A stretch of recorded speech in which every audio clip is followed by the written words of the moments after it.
Lemons. If that word had made you salivate or have any sour expressions, well, my friend, you have fell right into the trap of classical conditioning. Hello everyone, I'm Tony. And I'm Vicky. Hope you all are having a great day. Today, we will be diving into the fascinating world of classical conditioning by bringing to you two famous experiments done in this field. Pavlov's dog And the little Albert experiment.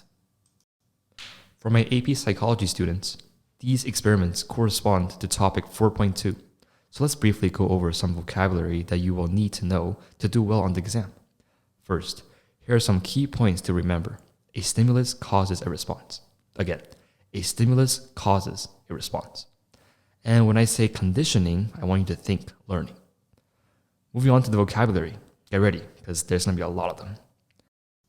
Classical conditioning, a type of learning associating two stimuli together to anticipate a certain event. For instance, you associate fire with pain. That way, when you touch fire, you can anticipate that you'll feel pain. Hopefully, that way you'll learn not to touch fire.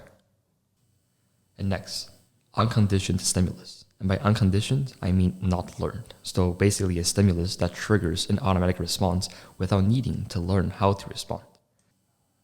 Unconditioned response would be the unlearned, naturally occurring response to an unconditioned stimulus. A neutral stimulus would be a stimulus that elicits no response.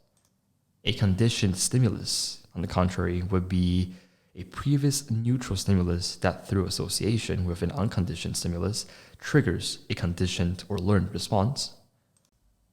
Generalization would be the tendency to respond to a stimuli that is similar to a conditioned stimulus. On the other hand, discrimination would be the ability to differentiate between similar but different stimuli.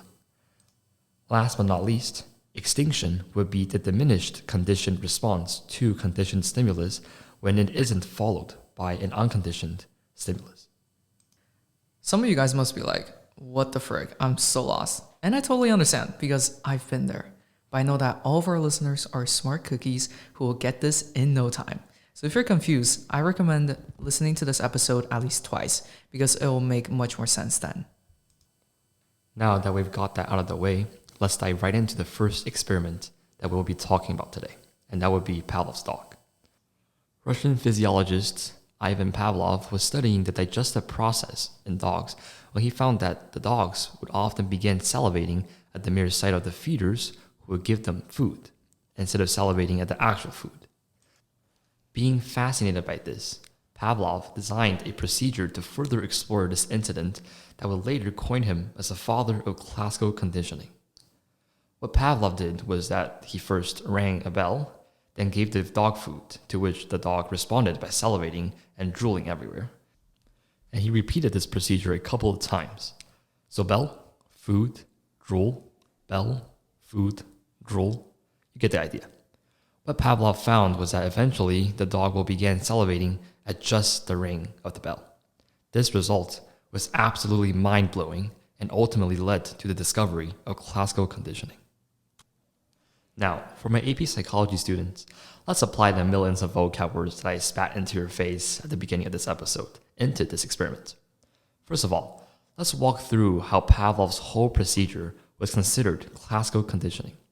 Classical conditioning, again, defined as a type of learning associating two stimuli together to anticipate a certain event, describes the situation as a dog associates the bell and food together to anticipate the event of being fed food, which led to its drooling.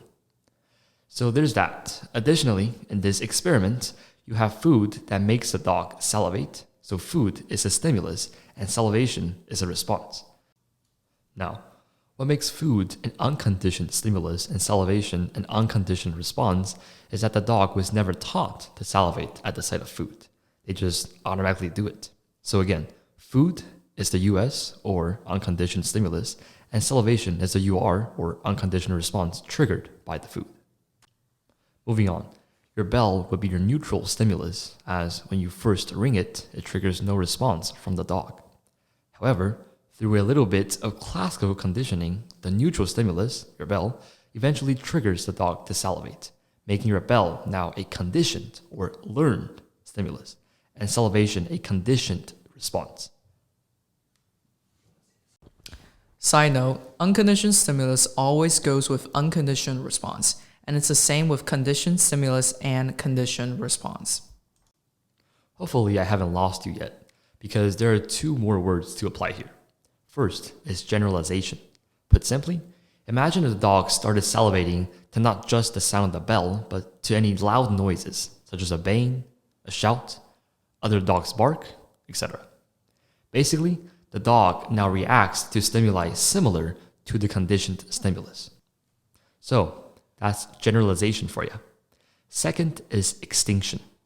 Imagine you keep ringing the bell and making the dog salivate, yet you never actually feed the poor doggo. This will cause the dog to eventually stop salivating to the bell, thereby exhibiting extinction to a conditioned stimulus. Oh yeah, one more thing before I forget. There's one more term which is called discrimination, so think opposite of generalization, in which the dog would not salivate at the sound of anything beside the bell, like a baying or anything like that. So that should cover it all regarding Pavlov's dog. Now, I'm going to pass it on to Vicky to discuss the second experiment, the little Albert experiment. In the mid-20th century, renowned psychologist John B. Watson believed that children were naturally afraid of loud noises because it's an innate, unconditioned response. Taking advantage of this reflex, Watson wanted to use this unconditioned response, the fear of loud noises, to teach a child to fear a stimulus that they would usually not fear, like a furry object. Now, this might sound a little confusing right now, but please bear with us as it will make sense later. So to start the experiment, Watson's team picked a 9-month-old infant from a hospital who was referred to as Albert for the experiment. Before the conditioning, the team tested the baby's baseline emotions on furry objects. To do so, they introduced the child to a variety of furry animals, such as a white rat, a dog, a monkey, etc. Noted, during these initial exposures, Albert showed no fear of any of the subjects.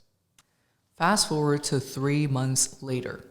Albert is now 11 months old, and the real experiment begins.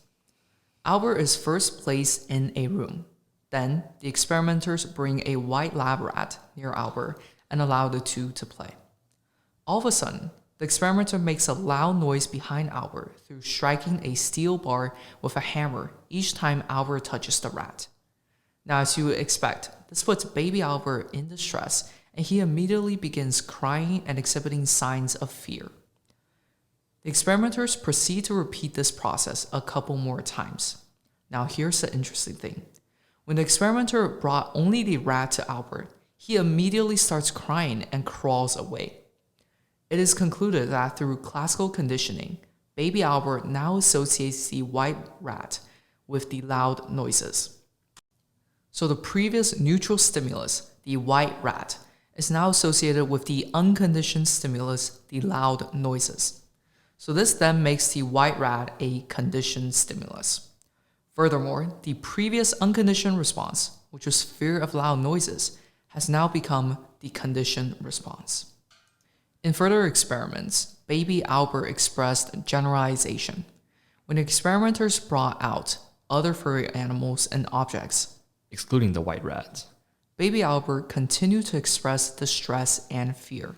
So it seems that his conditioned response of fear extends beyond white rats to now various furry objects. Now, some of you guys might be thinking that this experiment sounds, well, kind of messed up, and you'll be absolutely correct. This experiment was unethical in the sense that the researchers failed to decondition baby Albert and left him with a fear of furry objects ever since. Additionally, many argued that the experiment left baby Albert with permanent psychological harm, so this will be kind of messed up. A brief note before the end of this episode. For my AP Psychology students, it is crucial for you to have a thorough understanding of both of these experiments, as it is absolutely going to show up on the AP exam. So make sure you listen to this episode as a review before the exam, and I wish you good luck on studying and good luck on the exam in May. Well, that concludes the end of this episode. We hope you guys learned something new, and thank you for listening. And have a great day.